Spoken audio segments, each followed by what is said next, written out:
Vocês já me viram falar sobre isso em algum momento e essa não será a última vez.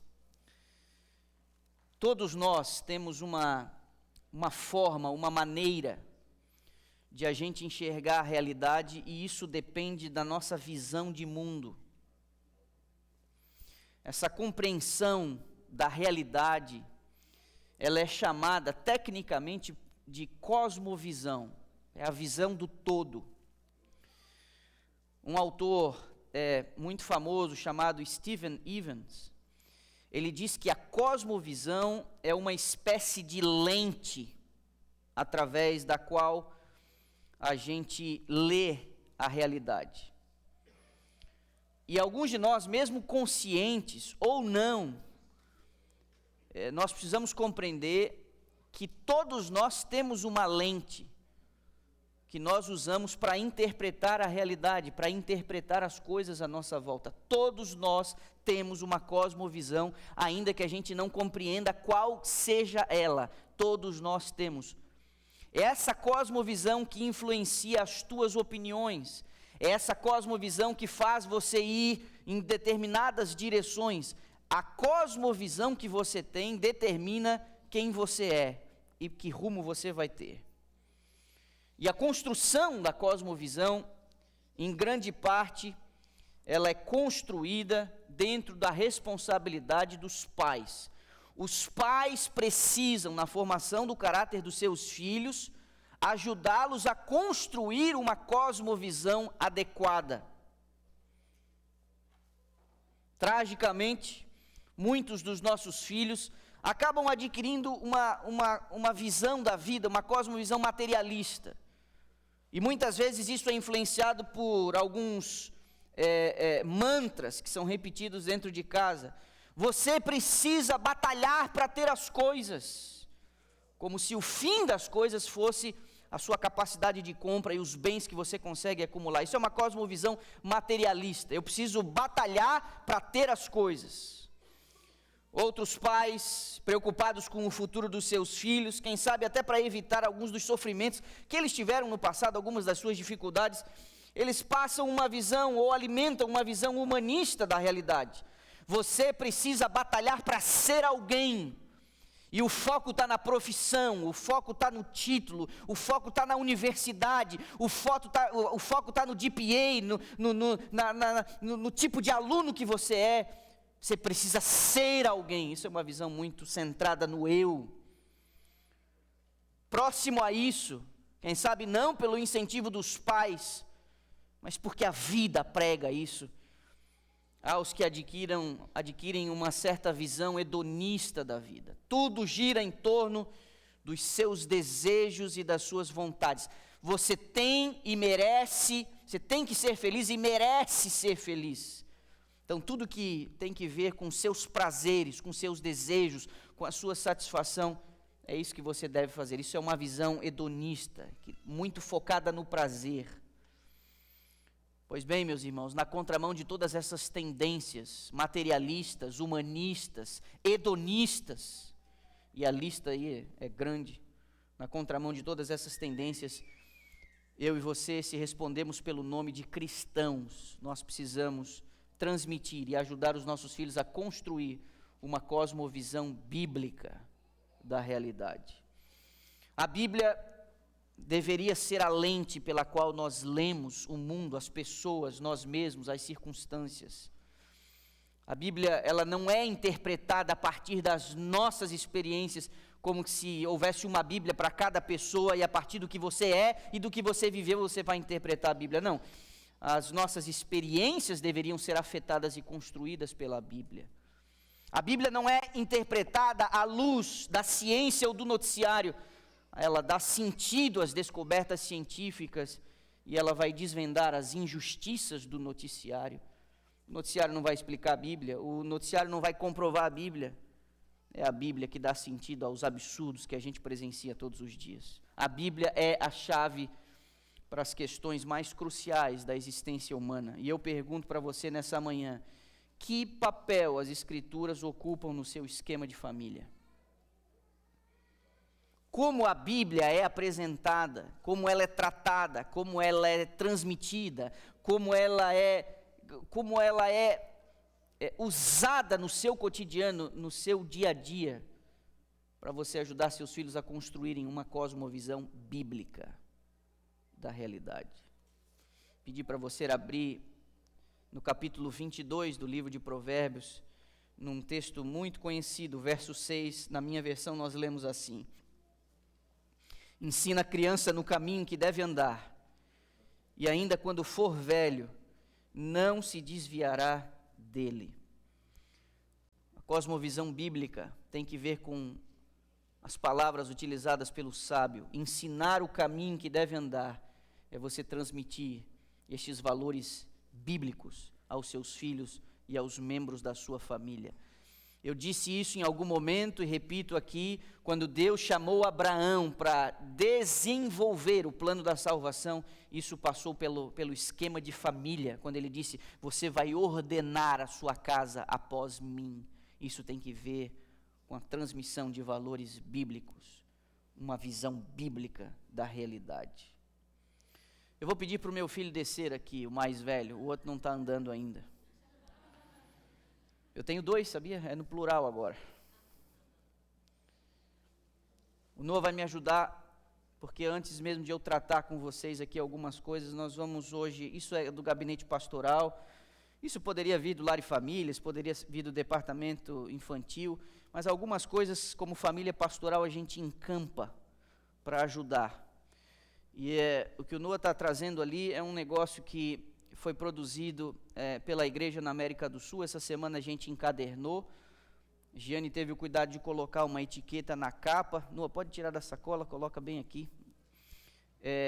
Para que cada criança pudesse colocar seu nome. Eu vou pedir para que as crianças já alfabetizadas, existem outros esquemas que o departamento infantil pode ajudar, naquele negócio de pintar, de entreter no momento do culto, mas isso aqui é para as crianças que já aprenderam a ler e a escrever e têm até 12 anos de idade. Eu imagino ali que basicamente a classe dos primários e a classe dos juvenis. Se você se enquadra nisso, já sabe ler ou escrever e tem até 12 anos de idade, eu vou pedir para você vir aqui e pegar um desses negócios aqui que o Noah vai entregar para você. A Giane teve o capricho de imprimir, encadernar, e ela inclusive colocou uma caneta, você pode pegar, leva lá para o seu banco. Eu acho que nós vamos ter, pelas contas que a gente fez, uma para todo mundo, para ninguém ficar sem. Se tiver, desce aqui, vocês aí que estão aí em cima, venham aqui, busquem os seus. Acho que nós vamos ter para cada um. A primeira coisa que você vai fazer é que essa caneta que você tem aí no livrinho, você já vai pegar essa caneta e vai colocar o seu nome aí na capa onde tem essa etiqueta branca, para ninguém confundir. Esse aí é um caderno que vai durar, é o suficiente para você usar durante o trimestre. Outubro, nós estamos no segundo sábado, vai ser para outubro, para novembro e para dezembro. E esse caderno é o seguinte: para cada sábado tem um espaço, e você vai ouvir o sermão, você que está pegando o seu caderno aqui, você vai ouvir o sermão, e você vai preencher esse esquema que está aí. Cada sábado é um esquema diferente, para você se ligar no sermão. E a primeira coisa, lógico, que eu imagino que esses que estão aqui, ali atrás de você, o Alan, esses que estão aqui, se não todos, a maioria esmagadora não usa celular, e dentro da igreja não é para usar celular. Obrigado, Noah. Deu certinho, Noah? Você já tem o seu? Isso aqui, não, você já tem o seu, né? Ou não? Não? Então leva o seu. Pronto. Não acredito, deu na tampa. Aí, tá, já vou explicar isso aí. Aí é o seguinte, só que não é assim, ó. Ninguém vai levar isso para casa. Porque eu vou estar na saída, e na saída você vai me entregar esse seu livro aí, que tem o seu nome e tem o esquema respondido aí. Eu vou pegar, durante a semana, quando eu vier dar os meus plantões aqui, eu vou pegar esses cadernos e eu vou olhar um por um e vou ver o que você escreveu. Tem hora que é para escrever, tem hora que é para desenhar, tem hora que é para responder, tem hora que é para preencher, tem hora que é para descobrir, você que vai fazer. E pode fazer em inglês ou espanhol, olha, pode levar que você vai precisar isso aí. Leva lá, que você vai usar na hora do sermão agora, cara. E você tem que me devolver na saída. Vocês vão usar agora na hora do sermão, porque o sermão não começou ainda. Vocês vão usar agora no sermão. E na saída, quando eu estiver me cumprimentando, vocês passam lá, me cumprimentam e entregam o caderno.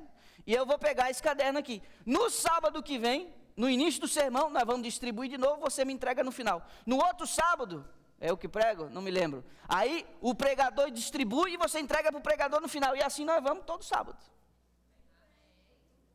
Os pais dizem amém, né? As crianças dizem misericórdia. Meus irmãos, né? Pai e mãe, eu preciso da sua ajuda nesse negócio aí, entendeu? Visão bíblica da realidade, interesse pelas coisas. Tem família que já tem esquemas parecidos. Eles tomaram iniciativas pessoais. Tem gente aqui, eu não gosto de fazer muita propaganda, né? Por causa das noras aí, candidatas a nora, essas coisas aí. Não. Mas tem família que já tem seu esquema. Tem família que a criança me entrega no final.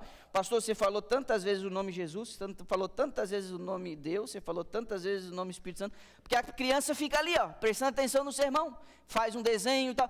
Tem família que já faz. Tem família que a gente precisa dar um empurrãozinho. Isso aí não é um empurrãozinho, isso aí é um... né? Empurrãozão. Então na saída vocês me entregam esse negócio preenchido aí, tá bom? Fica ligado aí, viu, Ian? Ó. Porque assim, meus irmãos, olha aqui, ó. Outro dia eu estava conversando, é complicado. As coisas boas, elas não são acidentais. Olha para mim, eu vou repetir aqui. Coisas boas, elas não são acidentais. Você tem que construir as coisas boas, né? Semana passada teve um aniversário, lá fui eu, né? Estávamos lá conversando sobre a Liga de Futebol Americano, conversa daqui, conversa ali. Eu sei 3 ou 4 nomes aí, né? Fulano de tal, tá? Aí fala assim. Aí eu estava conversando com 2 adultos, e na hora que um deles cita um quarterback de um time aí, que eu não sabia nem conhecer quem era, ele também já até me esqueci. E aí o Noah me encosta aqui do lado e entra na conversa. Aí diz o nome, quando que ele foi draftado, qual a universidade que ele estudou. Eu digo, meu pai amado, como é que sabe? Como que sabe? Né? Aí de vez em quando a gente está conversando, aí ele começa a citar, porque o fulano de tal, né, ou do basquete, ou do futebol americano, ou do futebol da seleção brasileira, sei lá o que foi, ele começa a me dizer. Falei, Noah, legal você saber isso aí, agora me diz aí os 12 filhos de Jacó, os 12 aí, vai lá. Zebulon, Issacar e tal, aí esquece o Gad, esquece o Azer. Cara, me dá os nomes dos 12 apóstolos. Gente, se os nossos filhos sabem o nome de jogador famoso, eles não vão saber o nome dos apóstolos, eles não vão saber o posicionamento dos livros da Bíblia, não faz sentido.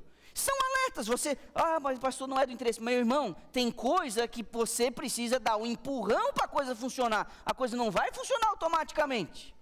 E a construção de uma visão bíblica, de uma noção bíblica, isso tem que passar pelo estímulo dos pais.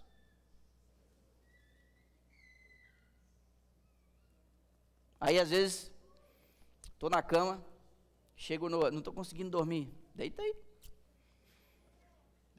Vamos lá, 50 estados americanos, Washington, Oregon, Califórnia, Utah, mas é 50, às vezes a gente perde as contas e tal.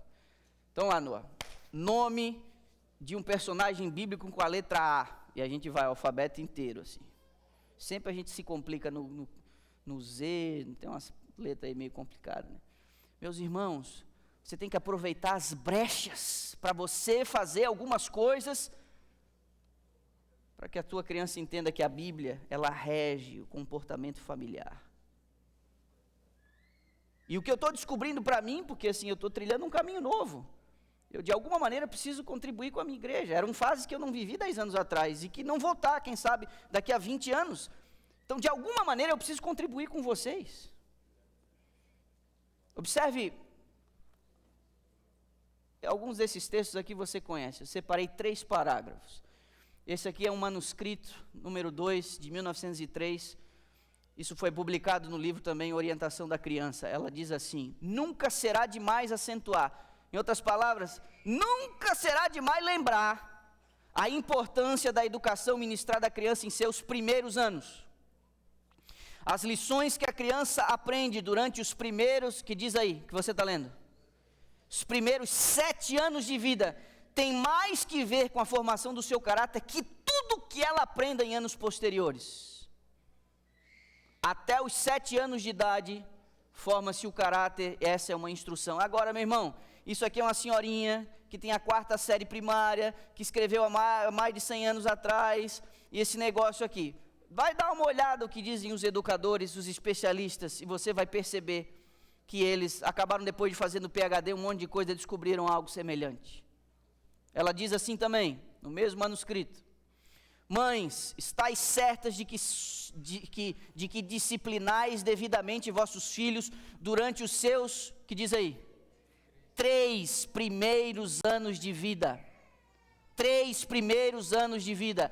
Não lhes permitais formar suas vontades e desejos. A mãe deve ser mente para os filhos. Os 3 primeiros anos são o tempo para vergar o pequenino rebento. Vamos trocar isso aqui por palavra? O que essa última frase está dizendo? Os 3 primeiros anos são o tempo para vergar o pequenino rebento. Vamos traduzir isso aqui por arroz e feijão, no português mais claro. O que é isso? O que ela está dizendo aqui? Como é que é, Selma? É de pequeno que se torce o pepino. Outras expressões. O que ela está dizendo aqui? O pessoal que era da lavoura aí, que de vez em quando nascia um negócio, o que faz? O que faz? Pau que nasce torto, morre torto. Aí para você fazer o negócio subir reto, o que você faz? Você bota uma escora e o quê? Quem é a escora da família? Quais são as amarras que você usa? Olha aqui para mim. Eu não peguei esse texto, mas ela também diz que tem casos em que uma criança que não fala até os 2 anos de idade governa o lar. As coisas não giram em torno das vontades dos nossos filhos. Se você não aprender a dizer não,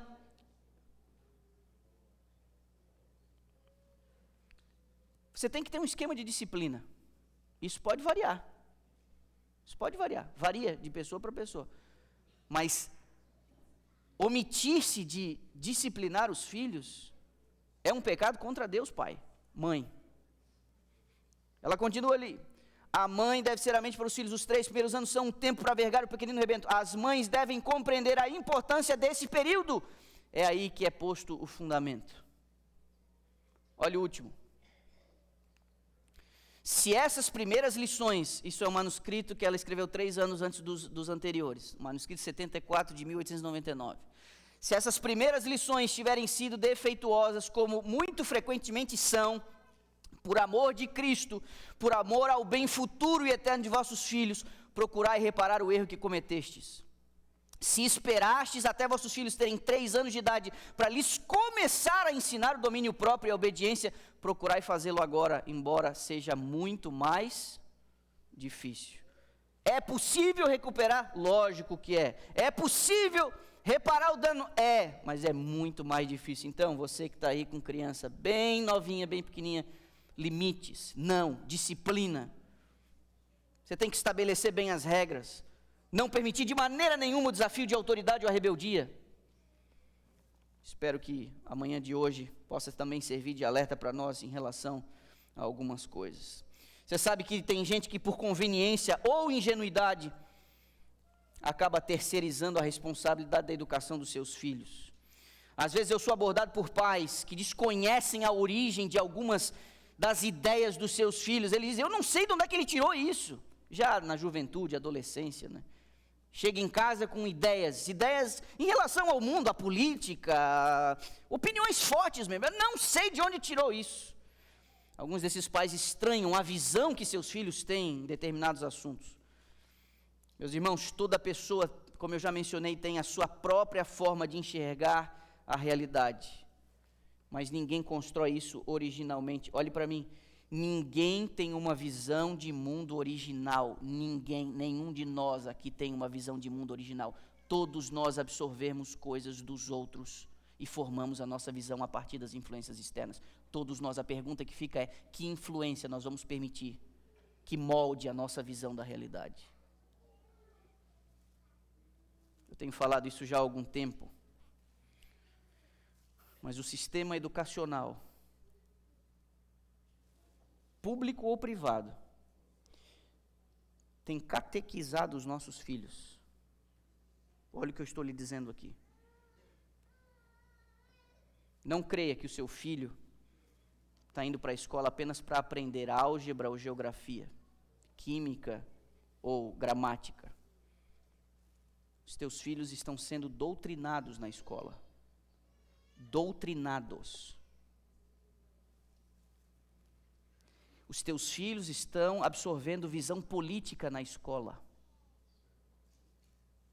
Visão política. Os teus filhos estão absorvendo visão religiosa na escola, mesmo a escola negando o uso da religião ou o espaço para a religião ali dentro. Os teus filhos estão aprendendo valores familiares e de estrutura familiar na escola. Eles não estão aprendendo apenas matemática e geografia. Ouça o que eu estou lhe dizendo, os teus filhos estão sendo catequizados na escola. Eles passam mais tempo lá do que tempo com você durante o dia. Isso tem sido construído na sala de aula ou no ambiente escolar. Queria chamar sua atenção para esse livro aqui, ó. Está na tela e está aqui na minha mão. Minha esposa comprou algumas semanas atrás. Ela está lendo e está compartilhando comigo alguns desses insights. Eu já falei para você desse camarada aqui, esse Kevin Leman. Ele mora ali no Arizona. Eu até achava que era aqui no Texas, mas não. Ele mora no Arizona. E esse camarada aqui, ele fundou uma rede de escolas. Ele é cristão, fala em rádios, programas aí de podcasts e essas coisas aí. E também faz atendimento, é psicólogo, ele é um terapeuta. E nesse livro aqui, chamado Planet Middle School, esse livro não foi traduzido para o português, porque de alguma maneira ele está muito ligado à realidade americana e à estrutura de escola em tempo integral que a gente vê aqui. E coincidentemente, meu sermão de hoje, esse livro e o incidente que nós tivemos aqui próximo a nós em Arlington, de uma briga de escola que acabou virando num tiroteio com 4 pessoas feridas. A pessoa que está sendo indiciada com 18 anos de idade, já está em liberdade tendo pago uma fiança de $75 mil, e agora o que nós vamos ver é uma enxurrada de narrativas na televisão, nas mídias, em relação a quem de fato é a vítima e quem de fato é o agressor.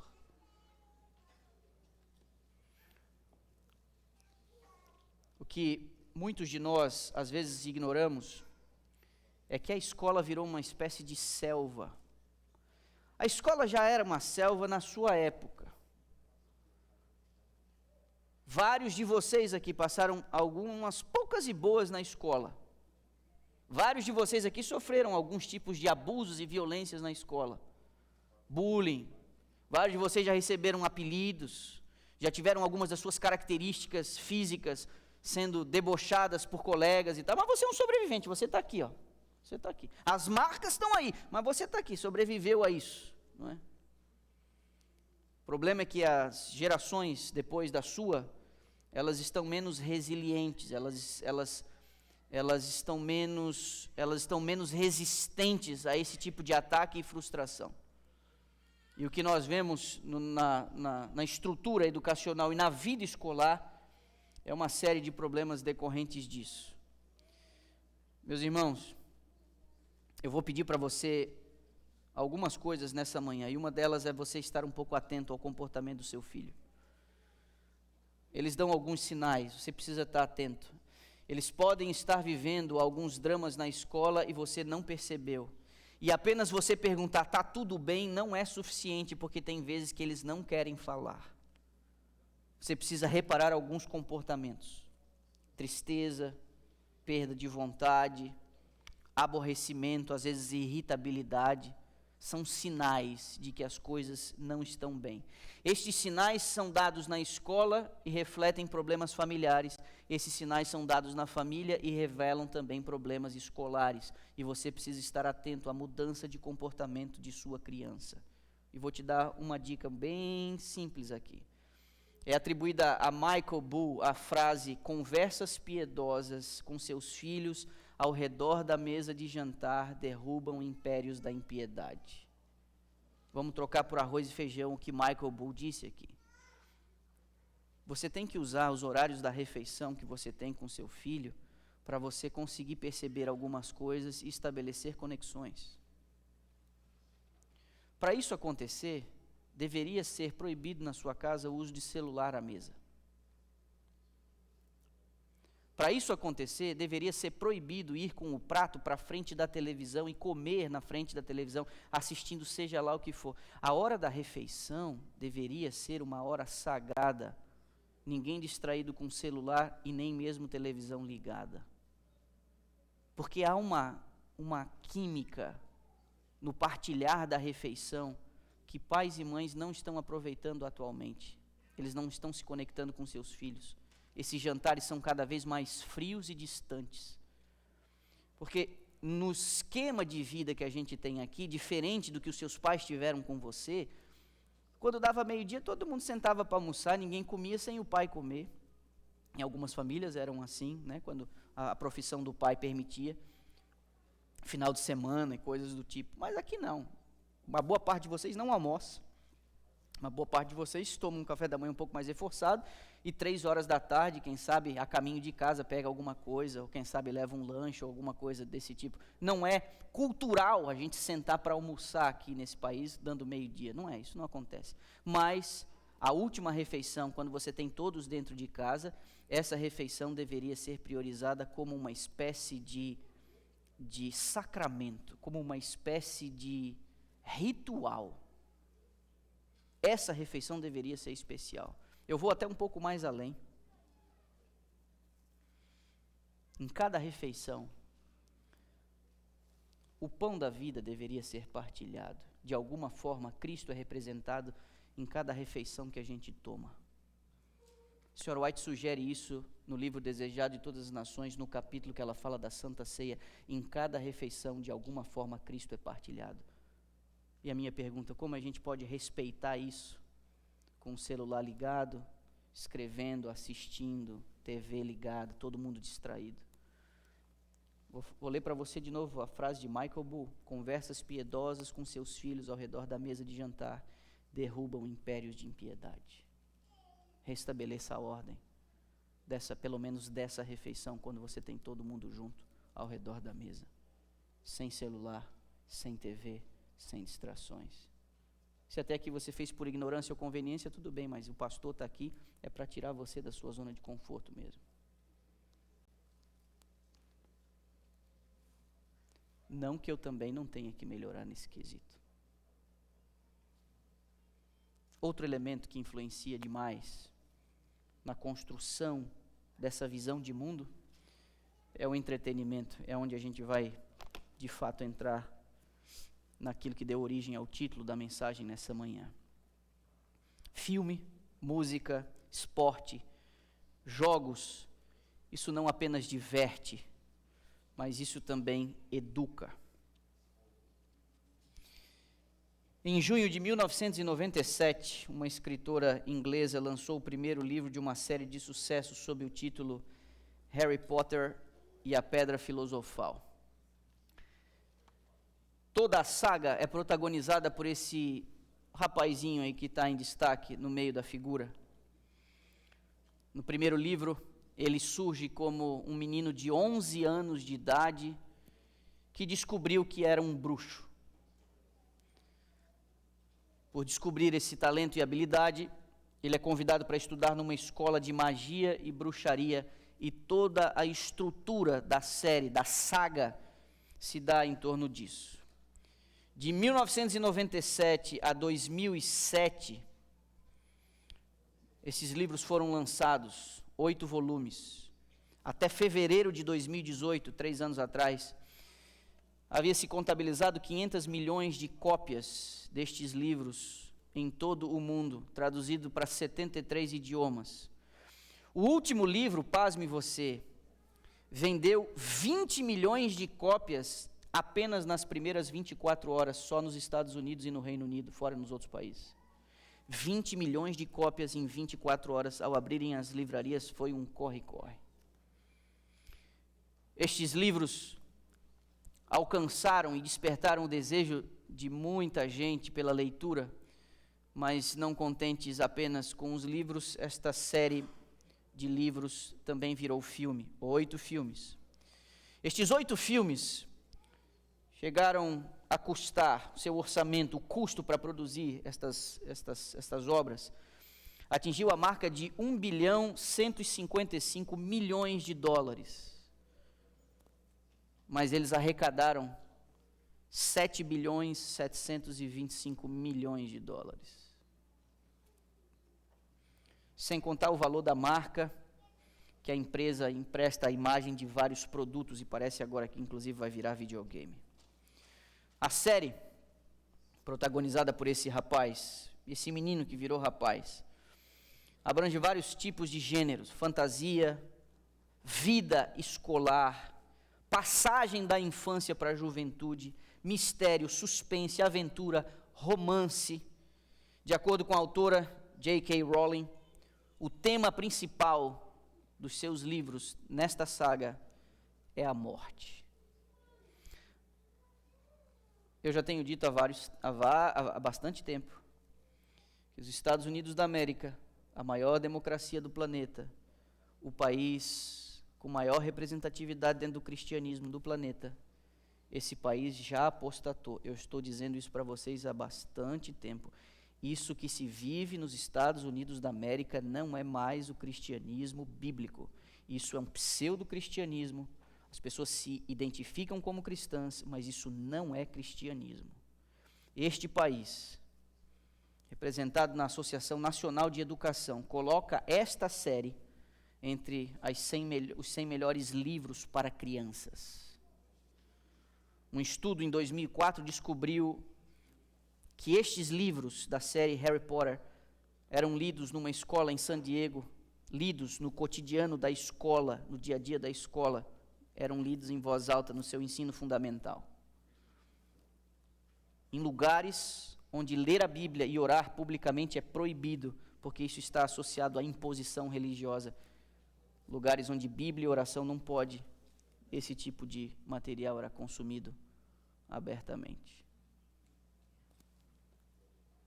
É neste país em que o Halloween vira uma questão cultural, onde tudo não passa de uma brincadeira, onde a maldade está no olho de quem vê.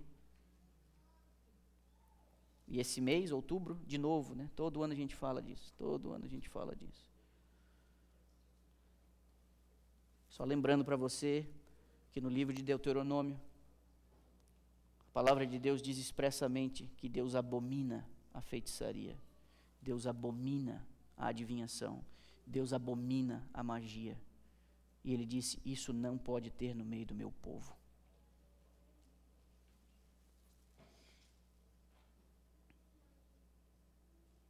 Eu queria chamar a sua atenção, não apenas para você entender isso como um fenômeno sociocultural. Devo lembrar a você que nós estamos lutando não contra a carne e o sangue, mas contra os principados e potestades, e nós temos um inimigo que, segundo o livro do Apocalipse, ele tem pressa, porque ele sabe que pouco tempo lhe resta. Mas apesar da pressa de Satanás, ele sabe respeitar os processos de tempo. Ele trabalha com estratégia.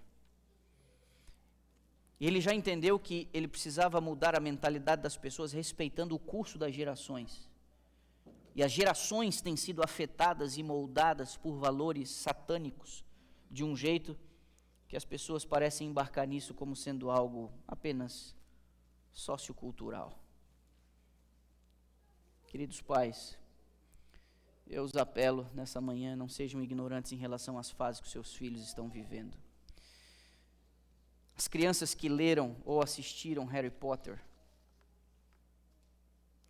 elas continuaram a ser educadas e influenciadas por outras séries que acompanharam os interesses da sua faixa etária. Eu vou citar 3 exemplos, mas cada um desses exemplos tem uma série, uma coletânea de conteúdo semelhante para atrair quem, de alguma maneira, seguiu essa sequência de doutrinamento.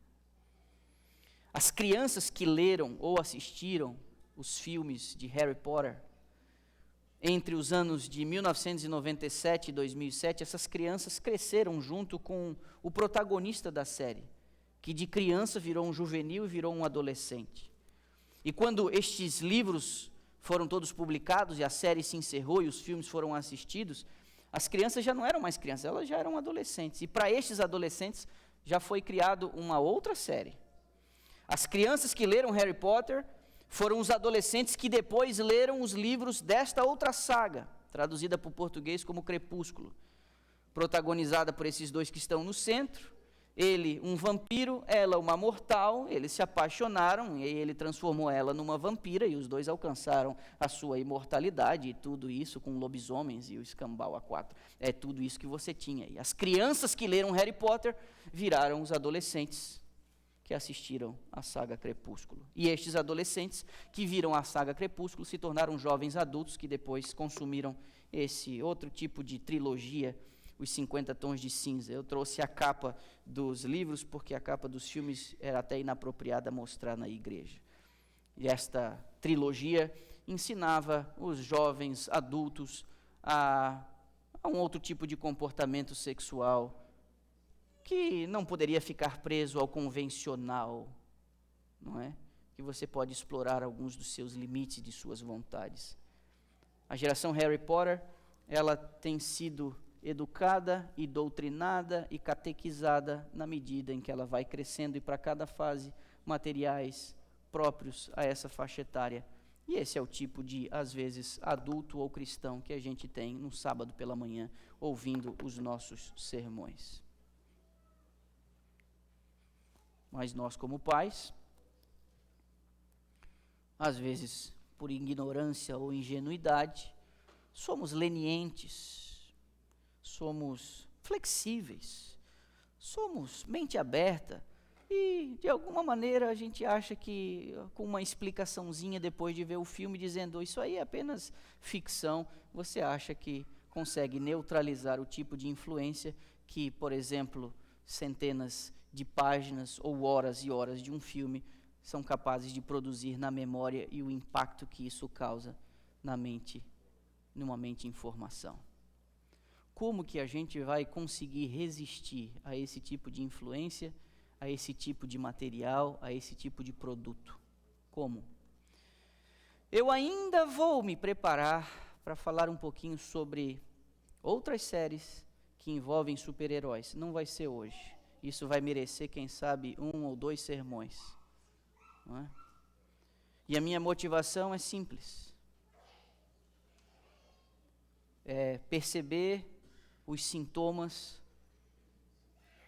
Porque assim, alguns dos problemas que nós enfrentamos com a juventude um pouco mais madura, com adolescentes, esses problemas, eles não surgem na adolescência. Esses problemas, eles são cultivados na primeira infância. Esses problemas são cultivados no início da sua formação, até os 3 anos, até os 7 anos. E se nós não nos prepararmos, nós vamos ter que lidar com alguns desses problemas, porque a mentalidade de alguém que é educado e catequizado na escola ou pela indústria do entretenimento, essa mente está completamente cegada aos valores e aos princípios religiosos e espirituais. O pastor fala aqui no sábado pela manhã, e isso não faz o menor sentido. Isso não faz o menor sentido. Entra por aqui e sai por aqui, porque a mente está completamente cauterizada, bloqueada para apreciar qualquer questão de natureza espiritual. Por isso, meus irmãos, se como igreja e família nós não dermos as mãos, não permitindo que algumas coisas não sejam consumidas em nossa casa, de alguns estímulos sejam bem inibidos em nossa casa, eu não me refiro apenas às questões envolvendo o entretenimento ligado a filme ou música, mas também até o próprio esporte, que virou uma espécie de Deus para boa parte de nossa juventude. Se a gente é tão animado para levar, para assistir um jogo, se a gente faz toda uma cerimônia, porque vai ter o Super Bowl, ou porque começou os playoffs, a gente faz uma cerimônia, todo mundo comeu antes, todo mundo tomou banho antes, aí faz a pipoca e todo mundo em volta da televisão, isso é quase um culto. Todo mundo pronto para a hora que vai começar o jogo do playoff, isso é quase um culto. A minha pergunta, existe esse tipo de preparo, inclusive para uma reunião de pequeno grupo? Existe esse tipo de preparo para um culto de pôr do sol? Todo mundo pronto, de banho tomado, alimentado para a gente fazer o culto, para receber o sábado? Não, mas para ver o jogo do playoff dá. Para assistir o filme no sábado à noite, no movie night dá. Onde que nós vamos parar? Vocês percebem que eu falo isso motivado por um carinho e um afeto e uma preocupação? Recentemente eu tive que chamar e abordar alguém, e eu vou começar uma outra caminhada de oração aqui. Eu fiz uma aí, um tempo atrás, de 9 meses, vindo aqui todos os dias, inclusive sábado pela manhã, depois eu ia para casa, me arrumava e voltava. 9 meses vindo aqui, passando nesses bancos aqui, orando aqui. Meu Deus, tenha misericórdia. Eu vou ter que fazer outra, porque eu estou sentindo que ou nós vamos ganhar isso aqui na base do joelho, da oração, do jejum, na súplica, ou onde é que nós vamos parar? E eu vou dizer para você, eu vou marcar uns dias aí.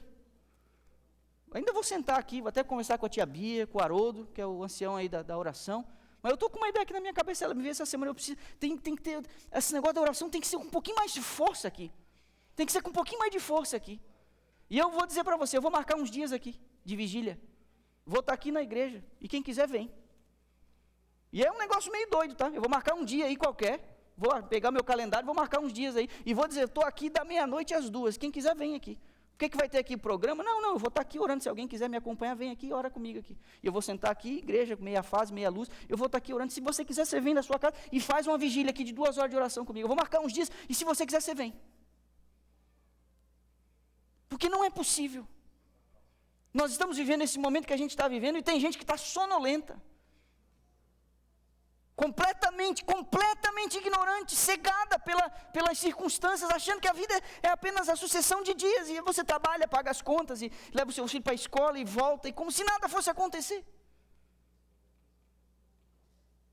Os nossos filhos estão sendo catequizados, doutrinados, e muitas vezes não é pelos pais. Aí você chega em algum momento do drama, onde a juventude demonstra toda a problemática, e você diz, eu não sei o que aconteceu. Que Deus tenha misericórdia de nós. Meus irmãos, coloquem a Bíblia no centro da sua casa, que tudo orbite em torno da palavra de Deus lá. Mas para isso acontecer, pai, mãe, você tem que arrumar a sua vida. Você tem que confessar seus pecados. Você tem que tomar vergonha de que algumas coisas que você faz não estão corretas, e para você ter moral e ser coerente para pedir, ordenar e mandar seu filho fazer algumas coisas, você primeiro tem que fazer. Que Deus tenha piedade de todos nós. O Senhor ama as nossas crianças. O Senhor ama os nossos filhos. O Senhor confiou esse tesouro a nós, e nós precisamos honrar essa confiança que Ele depositou em nós. O Senhor tem o desejo de nos conferir as mais ricas e poderosas bênçãos para a gente conduzir a nossa casa, mas a gente tem que pagar o preço. Isso envolve renúncia, isso envolve sacrifício, isso envolve mudança muitas vezes. Mudança no padrão de vida, na rotina, nas questões do apetite, num monte de coisa. Para a gente ter moral, para pedir e mandar, a gente tem que fazer antes. Que Deus tenha misericórdia de nós e que nos ajude a preparar os nossos filhos para herdar o reino celestial.